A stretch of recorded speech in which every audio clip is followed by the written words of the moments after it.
గోవిందాయ నమః. తిరుమల శ్రీ వెంకటేశ్వర స్వామి అభయహస్తంతో మనకు దర్శనమిస్తారు.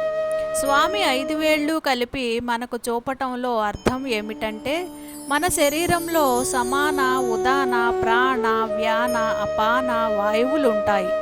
ఆ 5 వాయువులు నిలిచిన మనస్సు నిలకడగా ఉంటుంది.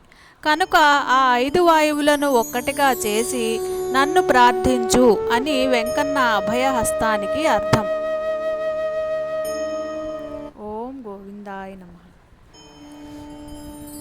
మరొకసారి చెప్పుకుందాం. తిరుమల శ్రీ వెంకటేశ్వర స్వామి అభయహస్తంతో మనకు దర్శనం ఇస్తాడు. స్వామి 5 వేళ్ళు కలిపి మనకు చూపటంతో అర్థం ఏమిటంటే, మన శరీరంలో సమాన, ఉదాన, ప్రాణ, వ్యాన, అపాన వాయువులు ఉంటాయి. ఆ 5 వాయువులు